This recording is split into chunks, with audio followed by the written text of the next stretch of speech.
예. 오늘은 우리가 집사 빌립에 대해서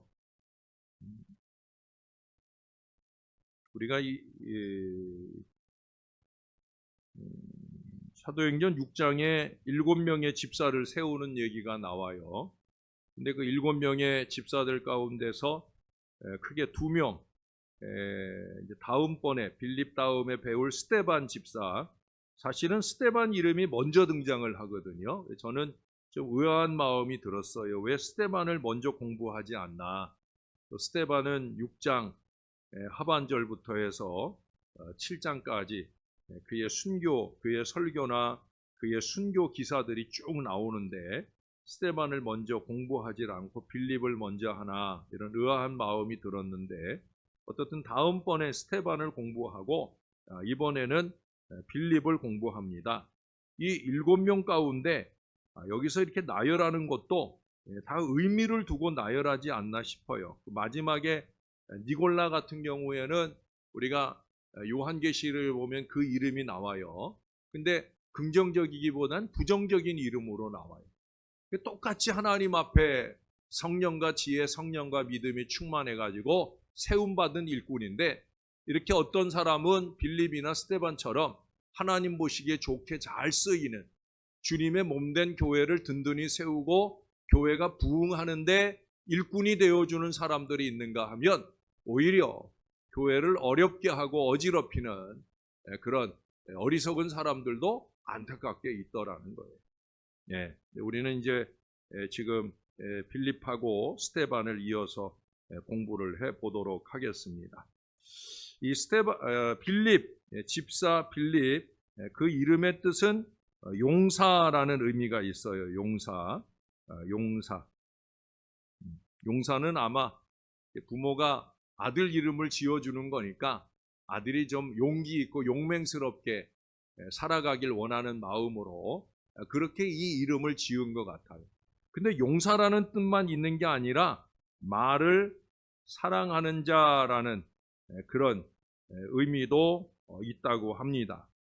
물론 이 말이 horse, 하는 그 말인지 아니면 이 word, 이렇게 말하는 것, 이 말인지는 알 수가 없어요. 그러나 저는 목사니까 목사 입장에서 아마도 우리가 지금 이렇게 하는 말, 이 말을 의미하는 게 아닐까. 왜냐하면 이 빌립 집사는 말을 사랑하는 사람일 뿐만 아니라 말을 잘하는 사람, 말을 잘하는 사람이었거든요. 다시 말해 복음적 선포가 익숙한 사람이었어요.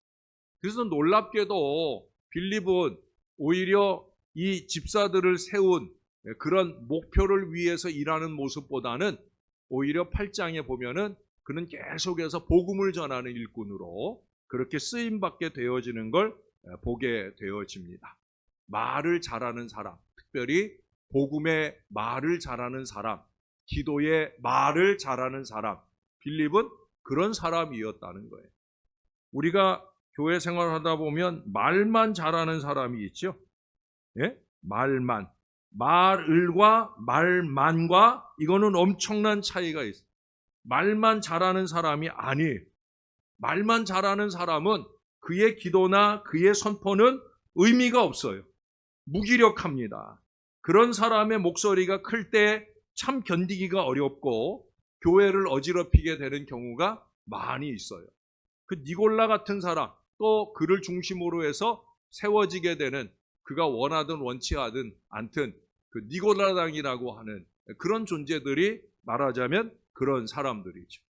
말을 키우지 말아야 될 사람들이 말을 키우면서 결국 초대교회에 큰 문제가 되는 그런 존재가 되어진다는 거예요.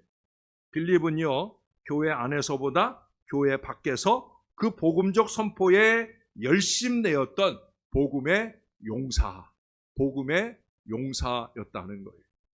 저와 여러분도 복음의 용사가 될 수 있기를 바랍니다. 개인 전도할 때나 또 토요일 날 모여서 공동체 전도할 때나 담대한 믿음 마음으로 복음의 용사들이 다 되시기를 주님의 이름으로 축원합니다. 자, 그 가족 배경이라고 하는 게 우리가 매번 인물을 공부할 때마다 나오는 주제이기 때문에, 근데 사실은 빌립은 가족 배경에 대해서 할 얘기가 없어요. 왜? 그는 성경적인 그의 가족에 대한 성경적인 기록이 없어요. 지금 보여지는 대로 그냥 일곱 집사 나열할 때 그가 헬라파 기독교인이구나. 다시 말해서 유대, 이스라엘 밖에서 태어나고 자랐던, 그래서 유대말보다는 헬란말이 더 익숙한 그런 헬라파 기독교인이었구나 하는 정도로만 알게 되어집니다. 성경적 기록이 가족에 대한 배경이 없다. 이것은 사실 모든 신앙이 그래요. 개신교 신앙은 개인적이에요. 개인적. 네? 여러분이 아마 자주 들었을 거예요. 내가 예수 열심히 잘 믿는다고 내 믿음 때문에 내 남편이나 내 아내나 내 자식들이나 내 바지가랑이 붙잡고 치맛자락 붙잡고 천국 갈 수 있어요? 없어요? 없어요. 기독교는 철저히 개인적이에요. 배경이 의미가 없다는 거예요. 배경. 배경은 아무 의미가 없어요. 그것이 긍정적인 배경이든 부정적인 배경이든 아무 의미가 없다는 거예요. 개인적이에요. 개인적. 네, 개별적. 하나님 앞에 내 신앙.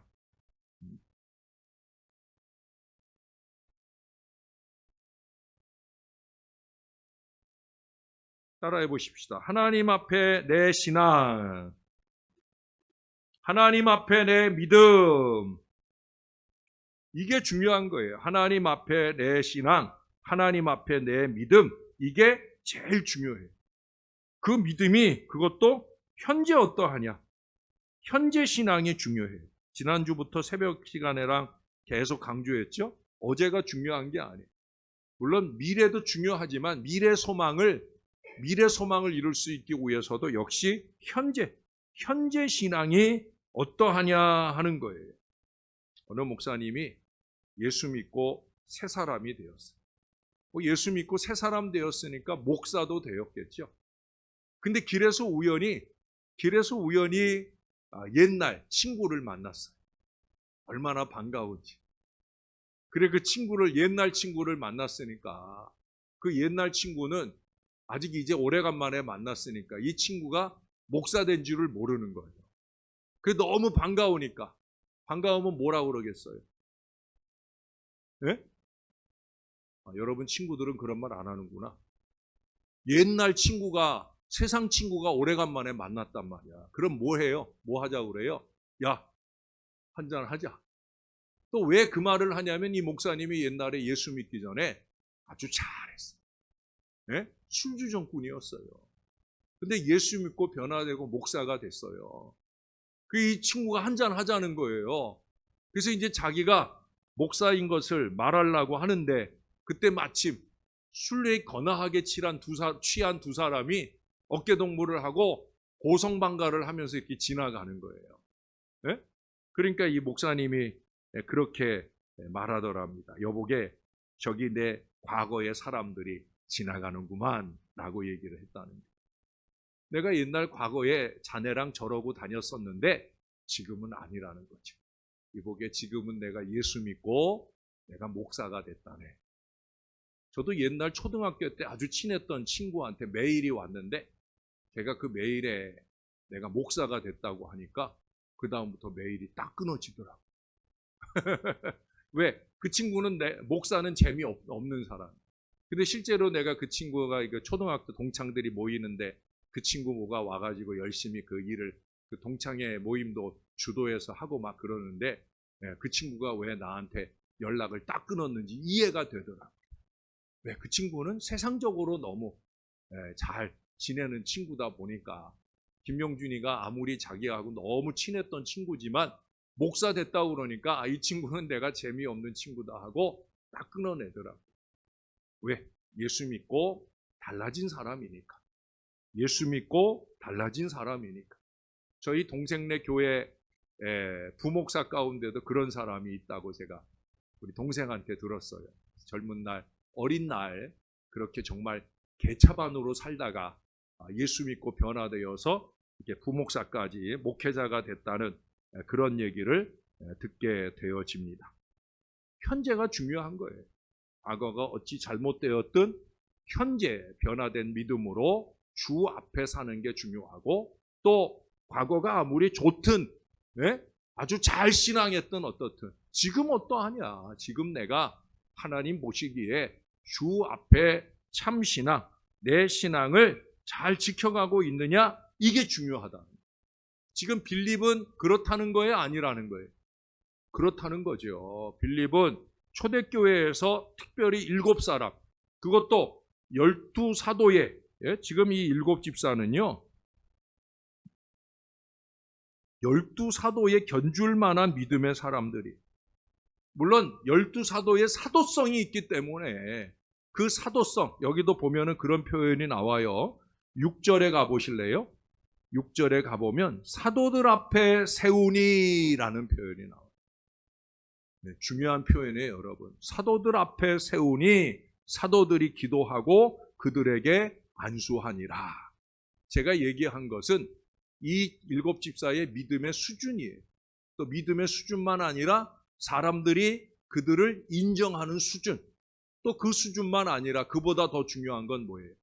여기 보면은 그들을 수식하는 여러 가지, 칭찬받음이고 또 성령이 충만하고 지혜가 충만하고 믿음이 충만하고 은혜가 충만한 그 수준에 있어서는 사도들과 견줄만 하다는 거예요. 그러나 그럼에도 불구하고 그들은 사도들 앞에 무릎을 꿇고, 우리 교회도 임직식 할 때 안수하는 제 앞에 다 무릎 꿇잖아요. 그렇죠? 1차적으로는 하나님 앞에 무릎 꿇은 거고, 2차적으로는 목사가 손 얹어야, 물론 뭐 여러 사람일 때는 대표자 한 사람에게 얹지만 그래도 목사가 손 얹어서 기름을 부어서 그 부어진 기름으로 주님 앞에 쓰임 받는 거예요. 이 영적인 권위를 제외하고는 12사도에 견줄 만한 영성을 가졌다는 거예요. 현재 신앙이 아름다운 사람들이었다. 그래서 부름받은 것이다 라는 사실을 우리에게 알게 해 줍니다. 자, 바로 본문으로 가볼까요? 성경에 나타난 이 집사 빌립에 대해서, 그는 7집사 중 한 사람으로 임명을 받았어요. 우리가 한번 1절을 한번 읽어볼까요? 왜 7집사를 택하게 되었는가 하는 발단을 얘기하는 거예요. 1절. 여러분이 한번 읽어주실래요? 사도행전 6장 1절. 시작.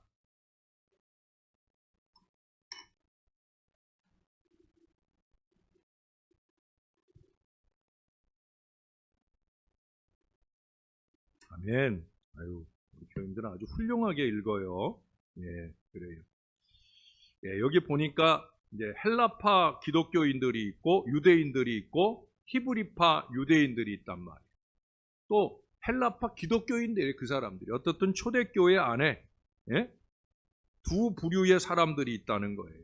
하나는 아람어, 그 당시는 히브리 말을 히브리 언어가 아람어라고 하는 히브리 언어가 통용어였어요. 그러니까 아람어를 쓰는 것은 곧 히브리 말을 하는 거예요. 그리고 헬라어를 하는 사람들이 있단 말이에요. 헬라어. 그 당시는 정치적으로는 로마의 지배를 받고 있지만 언어적으로는 헬라어가 공용어예요. 헬라어가. 그래서 헬라어를 쓰는 헬라파 기독교인들이 있단 말이에요.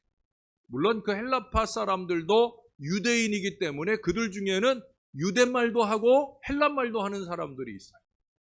제가 오늘 새벽인가도 바울에 대한 얘기할 때 바울도 헬라말도 하고 또 유대말도 한다고 그랬죠. 근데 디아스포라 유대인들 중에는 유대말을 잊어버린 사람도 있고, 또 2대, 3대, 4대 몇 대째 후에 태어난 경우에는 이 유대말을 못해요. 아람어를 못하고 헬라말만 하는 사람들도 있어요. 근데 이 7집사는 어느 부류인지는 잘 몰라요. 그러나 오늘 빌립이 이 사마리아 전도를 하는 걸로 봐서는 그는 헬라어만 하는 것이 아니라 유대말도 하는 사람으로, 아람어도 하는 사람으로 보여집니다. 어떻든 두 부류로 초대교회가 구성이 되었어요. 어느 숫자가 더 많은지도 몰라요. 왜냐하면 오순절 날에 예수 믿게 된 사람들이 3,000명이 예수 믿고 5,000명이 회개하고 예수 믿고 막 이랬잖아요. 그 엄청난 사람들이 예수 믿는데 그들 가운데 오순절 지키려고, 절기를 지키려고 예루살렘에 왔다가 예수 믿게 된 사람들이 있다는 거예요. 그러니까 그들 가운데 헬라파 기독교인들이 생기는 거예요. 또 처음부터 예수로 통해서 또 베드로도 12사도로 통해서 예수 믿게 된 유대인들도 있을 수 있다는 거예요. 여기 여러분 7절에 집사들을 세우고 난 뒤에 일어난 결과 가운데 7절 하반절에 보시면 허다한 제사장의 무리도 이 도에 복종하니라. 할렐루야. 제사장은 유대인이에요, 헬라인이에요? 이건 뭐 당연히 유대인이죠. 그러니까 엄청난 유대인 그룹들도 예수를 믿게 되었다는 거예요. 그러니까 그만큼 이 교회가 양분되어 있답니다. 근데 12사도는 유대인이에요, 헬라인이에요?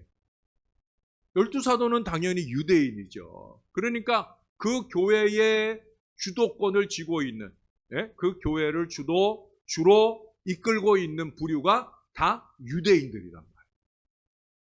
근데 사실은 저는 사도들이 그런 어리석은 짓을 하지는 않았을 거라고 봅니다. 어리석은 짓이다라고 하는 건 뭐냐면 여기 1절에 그러잖아요. 헬라파 유대인들의 불만이 생겼어. 어떤 불만이 생겼나? 자기의 과부들이 매일의 구제에 빠짐으로 히브리 사람을 원망하니. 구제를 주로 맡아서 하는 사람들이 누구라? 히브리인들이다. 근데 이 히브리인들이 팔이 안으로 굽는 편파적인 구제 사업을 했단 말이에요. 우리 유대인들을 그 사람들 위주로 주로 나눠주고 헬라파 유대인들은 그 구제에서 빠지게 되는 경우들이 생기더라는 거예요. 그 얘기는 뒤에 가서 더 하겠지만 어떻든 이 문제가 생기면서 그 원망하는 일들이 생기게 되니까 결국은 그 일로 통해서 일꾼들을 세우게 되어집니다. 그 일꾼들을 가리켜서 뭐라고 표현해요? 집사라고 표현을 해요. 이게 이제 히브리 말로 하면은 디아코노스, 헬라어로 얘기하면 디아코노스이라는 사람, 일꾼이라고 말할 수 있죠. 일꾼 또는 집사, 이게 디아코노스예요. 우리가 디아코니아 그러면은 사회봉사 같은 걸 디아코니아라고 그래요. 결국 디아코노스, 집사라고 하는 건 뭐냐면 곁에서 시중 드는 사람, 밥 먹을 때 곁에서 물 따라주고 숟가락 갖다 주고 이런 시중 드는 사람이 디아코노스예요. 여러분, 우리가 교회에서 일한다라고 하는 것은 이 종, 디아코노스로서의 이 역할을 하는 거예요. 섬김.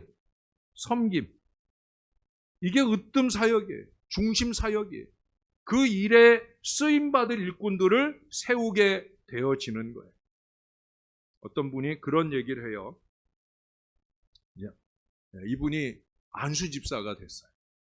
그 안수집사가 임직을 하고 사람들이 축하를 해주니까 이게 좀 어리고 젊다 보니까 아마 한 말인 것 같아요. 씩 웃으면서 그러더라는 거예요. 이제 내가 비정규직에서 정규직으로 승진을 했다고. 이런 뺨따기를 맞을 소리를 하고 있나. 아마 서리집사였다가, 서리집사는 1년직이잖아요. 그러니까 서리집사였다가 이제 항전직, 뭐 그런 의미에서는 비정규직이었다가 정규직이 됐다고 말하는 게 이치상으로는 맞을 수 있지만 그 뒤에 덧붙인 말이 문제죠. 승진이에요, 아니에요? 승진 아니에요. 오히려 좌천이에요. 좌천이란 표현이 좀 죄송하지만 더 낮아지는 자리로 가라는 그런 의미의 부름받음이에요. 근데 대부분이 다 그렇게 생각을 한다는 거예요. 더 낮아져서 섬기는 자리로 가야 된다 하는 이 마음을 갖지 못하는 게 이게 오늘 우리의 문제일 수 있어요. 그래서 어떤 목사님은 그런 얘기를 해요.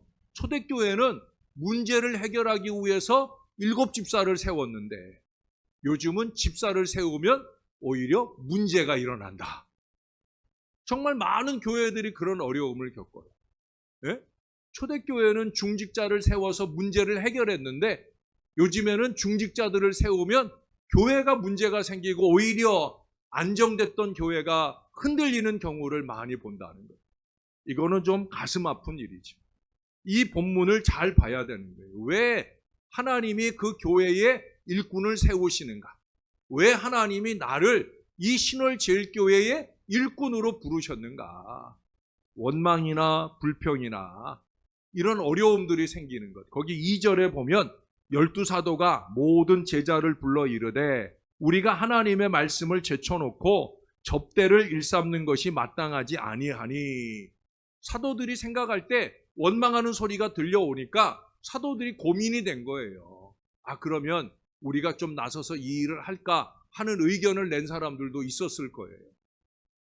근데 아니라는 거죠.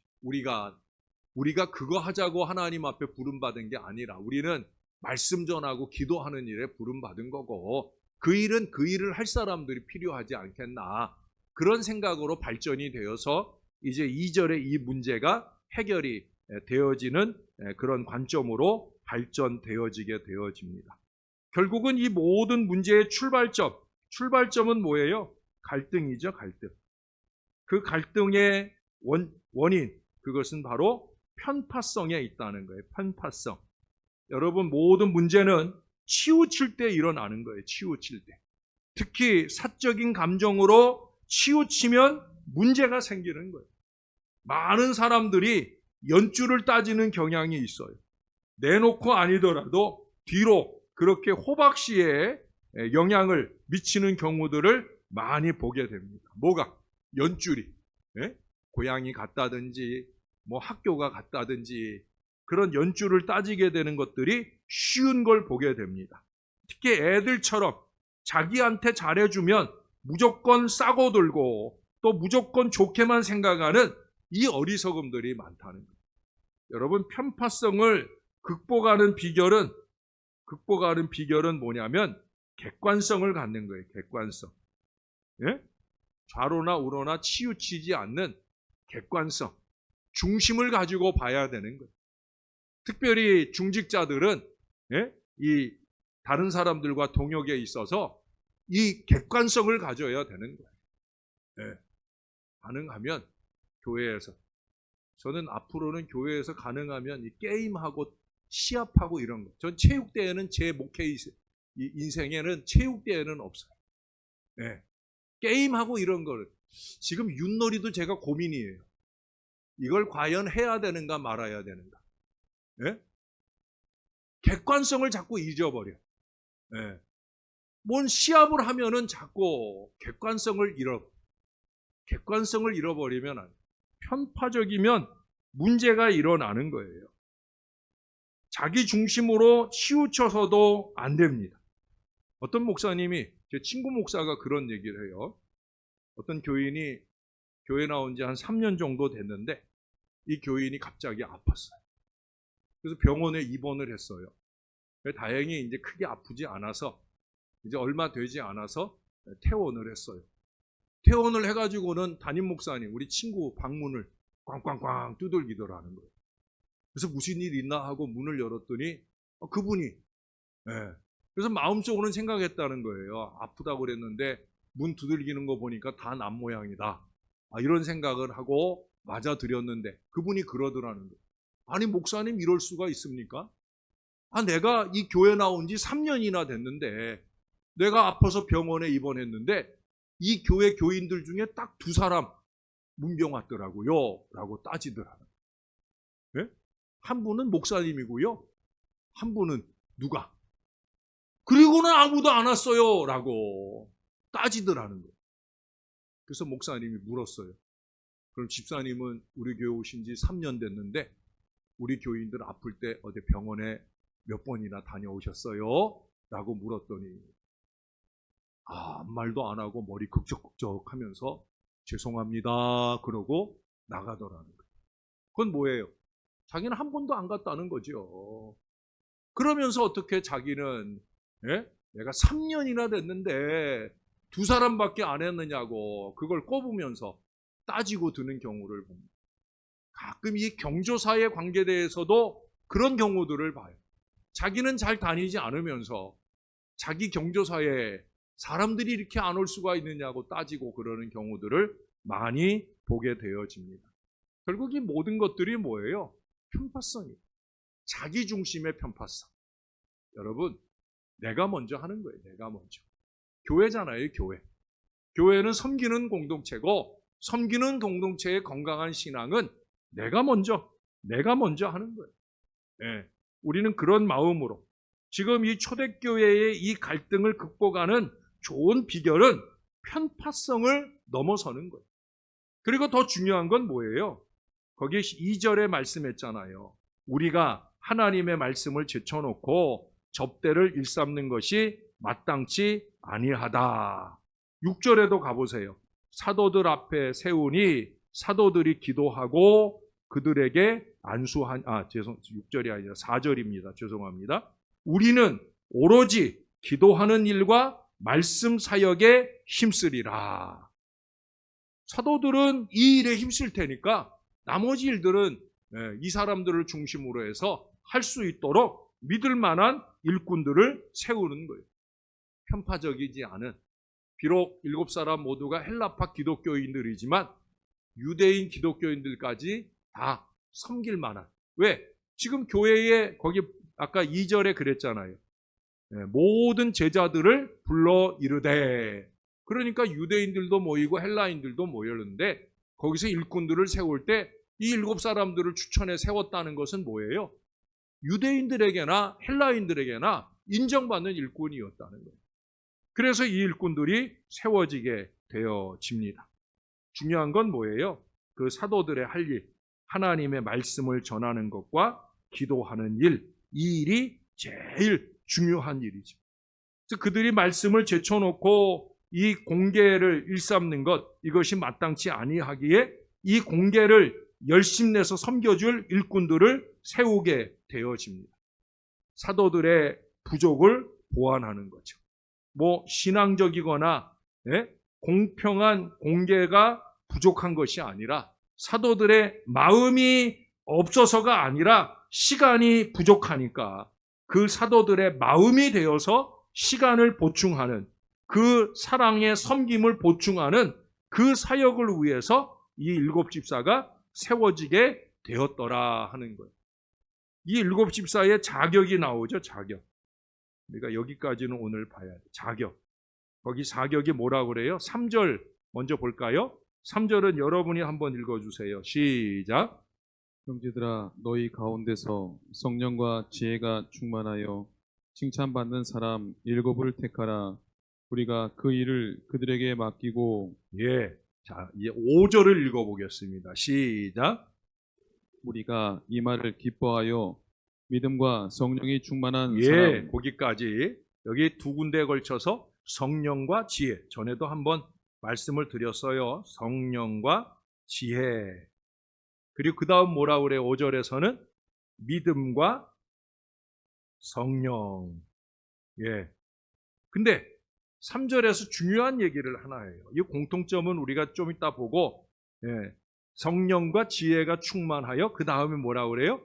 칭찬받는 사람. 여러분, 교회에서의 칭찬받음은 다른 기준이 없어요. 성령과 지혜가 충만하면 칭찬받는 거예요. 교회의 칭찬의 기준은 성령 충만인 줄로 믿습니다. 은혜 충만인 줄로 믿습니다. 교회는 이 기준이 돼야 돼요. 네? 누가 뭐 열심히 헌신하니까, 누가 열심히 헌금하니까 그게 칭찬의 이유가 아니에요.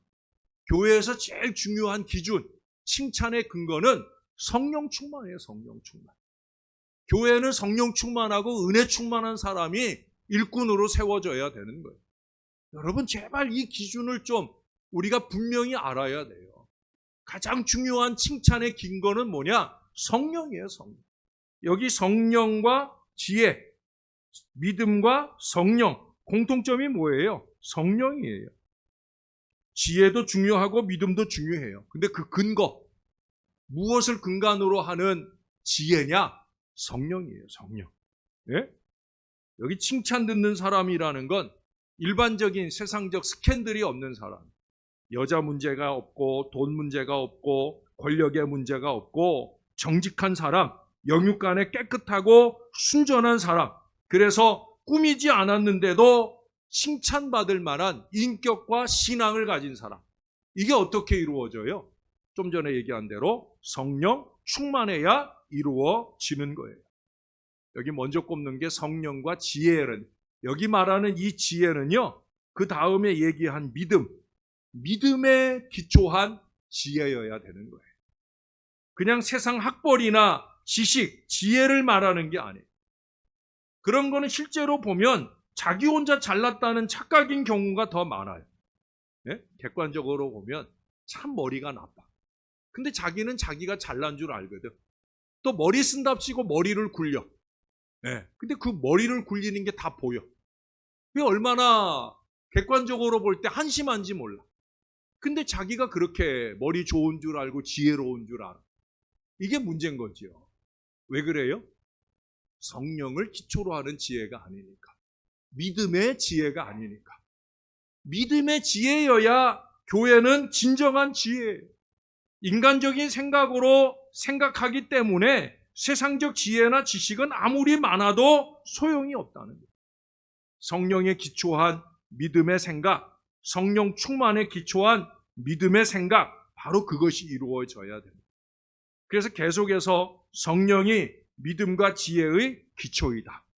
적어도 교회 안에서는 그래요. 교회 안에서. 아, 저 사람 믿음이 있다라고 하는 근거는 뭐냐? 죄송합니다. 성령 충만하다. 저 사람 지혜롭다 하는 근거는 뭐냐? 성령 충만하다. 제가 목회를 해봐도 그래요. 교회 안에 지혜로운 사람들은요, 성령 충만한 사람이에요. 은혜 받은 사람이 지혜로운 거예요. 왜 지혜로워요? 은혜 받은 사람은 하나님의 뜻을 알거든요. 내가 순종해야 될 하나님의 뜻을 듣거든요. 그러니 그것이 지혜인 거죠. 그 하나님의 뜻대로 살아남이 있다라고 하는 거예요. 여러분, 이 믿음과 지혜가 잘 조화를 이루어야 돼요. 그 조화를 누가 시켜줘요? 성령이 시켜줘요. 예. 예를 들어서 믿음만 있다고 생각해 보세요. 간혹 믿음만, 목사님, 돼요. 해봐요. 목사가 제일 믿음 없는 것처럼 함부로 말하는데, 예? 제가 볼 때는 그게 지금 믿음이 아니라 뭐예요? 무대뽀. 예? 간혹 이 무대뽀를 믿음으로 착각을 해. 예?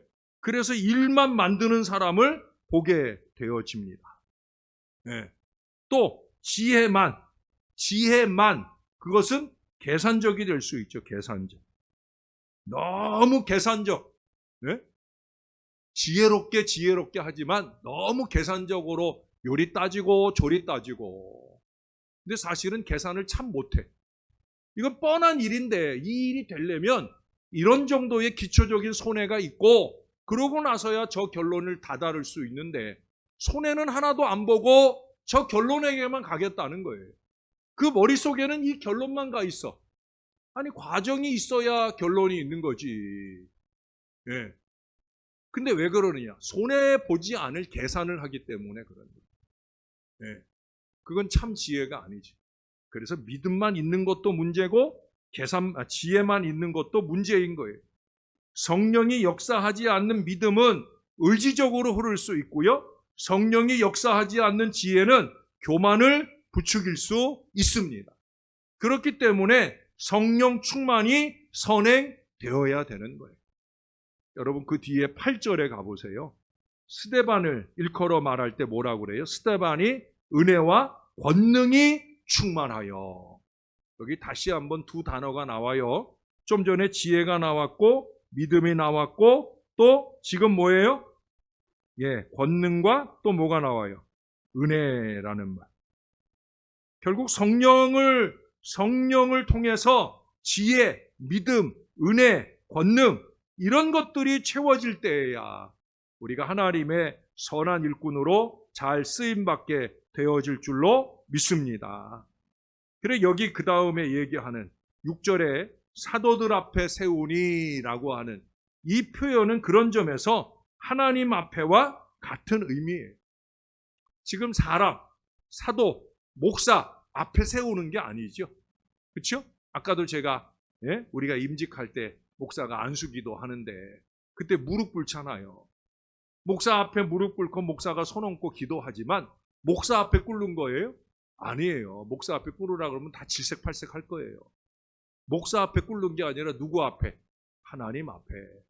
그 하나님의 영적 권위를 가진 목회자가 하나님을 대신하여 손을 얹는 거죠. 목사의 손이 얹어 있는 게 아니라 주님의 손이 얹어 있는 줄로 믿습니다. 사도들의 영적 권위가 선행되어야, 그래야 또한 교회의 신뢰가 더해져야, 그래야 건강한 일꾼으로 세움받게 되어집니다. 여기 7 집사는 그렇게 아름답게 세워졌어요. 자, 그 결과까지만 보고 마칠게요. 7절에 보면 하나님의 말씀이 점점 왕성하여 예루살렘에 있는 제자의 수가 더 심히 많아지고 허다한 제사장의 무리도 이 도에 복종하니라. 할렐루야. 말씀이 강하게 되어지고, 중요한 건 뭐예요? 제자의 수가 더 심히 많아지고 제사장의 무리도 이 도에 복종했다. 여러분, 일꾼들이 세워지니까 제가 기둥의 표현을 하되, 기둥이 많아진 만큼 그만큼 하나님께서 믿는 자의 수를 더하게 하신다는 거예요. 우리도 작년에 임직식을 했잖아요. 여러분, 임직식을 하고 나면 교회가 더 부흥해야 되겠죠? 네, 올해는 우리가 그런 의미의 부흥 역사를 이루어야 될 거예요. 복음의 획기적인 진보, 교회의 놀라운 부흥 역사를 이룰 수 있어야 된다는 거예요. 그러기 위해서는 본인의 역할이 중요하겠죠. 본인의 역할. 예? 본인의 역할. 그래서 각자가 자기의 부름받은 역할, 사명에 충실한 게 중요하고요. 두 번째는 뭐예요? 초대교회가 갈등하다가 어떻게 됐다고 그랬어요? 안정되었다는 거잖아요. 교회가 편안하면 부흥될 줄로 믿습니다. 올해 우리 교회는 평안한 가운데 새해를 시작을 했어요. 끊임없이 이 편안한 교회를 흔들려는 그런 악한 사단의 역사는 어쩔 수 없이 있는 거예요. 이제 우리가 다음 주에 보면은 외적인 고난, 사도행전 8장의 외적인 고난을 살펴볼 거예요. 근데 지금 초대교회는 외적인 어려움이에요? 내적인 어려움이에요? 내적 어려움이에요. 내적 어려움. 내적 갈등, 내적 환난. 그러나 그 내적 환난으로 인해 교회가 그냥 어려움으로 더 처박혔어요? 아니에요. 그 어려움 가운데 오히려 전화위복의 역사를 만나게 됩니다. 사단을 역이용한 거죠. 사단을. 사단을 역이용한 거예요. 우리 아내가 오늘 아침인가 오늘인가 언제 그러더라고요. 요새 새벽에 가끔 잠이 안 온다는 거예요. 자다 말고 깨어서. 그래서 제가 그랬어요. 그렇게 잠이 안 오면 성경을 읽으라고. 그랬더니 저를 노려보더라고요. 사모도 어쩔 수 없는 아내. 왜 그래요? 저는 그런 의미로 얘기했거든요. 제가 덧붙여서 얘기했어요. 사단을 이용해 먹으라고. 우리 아내도 대부분 그렇게 얘기하죠. 제가 성경을 읽으라고 그러니까 성경 읽으면 졸려라고 얘기를 하더라고요. 그래서 제가 그런 거예요. 거봐, 그렇게 사단을 이용하라. 여러분, 사단에게 놀아나지 말고 사단을 역이용해야죠. 잠 안 오시는 분들은 성경을 펼치세요. 그렇다고 성경이 자기 위해서 읽는 건 아닙니다. 그러나 제가 얘기하는 건 사단을 역이용하라고. 지금 이 초대교회가 그런 거 아니에요. 어려움을 만났어요. 그 어려움을 역이용해서 오히려 7명의 집사를 세우고 교회는 더 심히 왕성해지는 이 은혜를 입은 줄로 믿습니다. 우리들도 크고 작은 어려움들을 만날 때마다, 특별히 내적으로 안타깝게도 이런 어려운 갈등이나 문제를 만날 때마다 우리가 그것을 전화위복의 기회로 삼고 더욱 교회는 평안하여 든든히 서가는 능력 있는 재단이 될 수 있기를 우리의 구주 되시는 예수님 이름으로 간절히 축원합니다. 우리 다 같이 한번 기도하겠습니다. 기도하실 때 간절하게. 에어컨도 안 켰는데 왜 자꾸 재채기를 하고. 여기 켰구나. 예. 그래, 우리 다 같이 한번 기도하겠습니다. 우리도 하나님 일꾼으로 부름받았는데 과연 나는 성령 충만한 믿음과 지혜가 있는지, 은혜와 권능이 있는지 돌아볼 수 있기를 바라고요. 예수 은혜, 성령 은혜 내 안에 넘치게 해주셔서 나도 하늘이 주시는 지혜와 믿음을 따라 하나님의 일을 잘 감당하는 하나님의 사람 되게 해달라고, 또 우리 교회 중직자들도 자신을 부르신 부름에 합당하게 자기 역할을 잘하고 함께 교회의 평안을 위해 노력하는 사람들 되게 해달라고 우리 간절한 마음으로 기도하겠습니다. 좋으신 아버지 은혜로 교회가 끊임없이 많은 일꾼들을 세웁니다. 일꾼들을 세우면 기대하는 바가 있습니다. 각자가 맡은 역할과 책임을 잘 감당하면서 하나님의 거룩한 능력 있는 교회가 되기를 소원합니다. 주님, 우리를 도와주시옵소서. 부름받을 때 그 마음을 놓치지 말게 도와주시고, 하나님 꾸준히 주의 성령으로 충만한 하나님의 일꾼 되기를 소원하게 도와주시옵소서.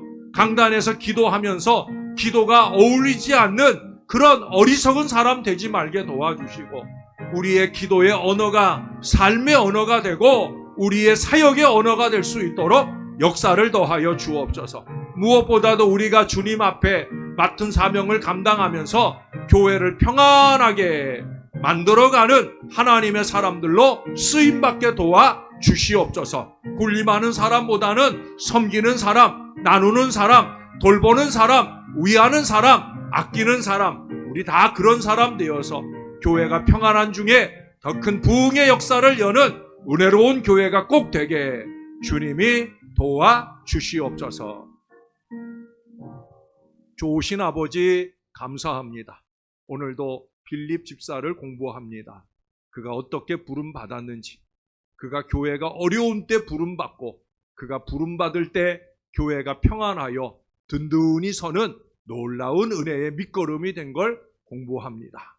하나님, 우리도 주 앞에 일꾼이온데 각기 다른 직분으로 부름받은 일꾼이지만 하나님 앞에, 사도들 앞에 세워진 일꾼이오니 하나님, 우리가 손얹어 기름 부음 받은 하나님의 일꾼으로서의 우리의 거룩한 사명을 놓치지 말게 도와 주시옵소서.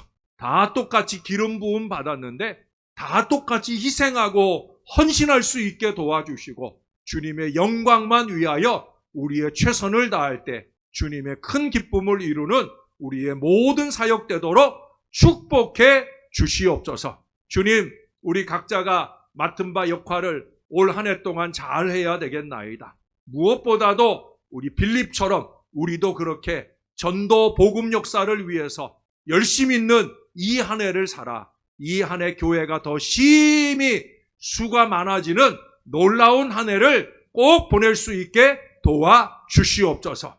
부활주일 이후로 느슨해진 마음이 있지 않나 걱정이 됩니다. 정신을 바짝 차리게 하시고 다시 또 긴장하게 하시고 열심 있는 믿음으로 힘쓰고 노력하는 우리 모두가 될 수 있도록 이 한 해 우리를 지켜주시고 인도해 주시옵소서. 이 교회 안에 부름받은 모든 중직자들, 주의 일꾼들을 축복해 주시고 부름받은 사명에 합당하도록 아름답게 예배하고 아름답게 쓰임받게 은혜를 더하여 주시옵소서. 부름받았으면 변화되어야 된다. 이 주의 말씀에 합당하도록 아름답게 세워지게 우리를 도와 주시옵소서. 예수님의 이름으로 기도합니다. 아멘.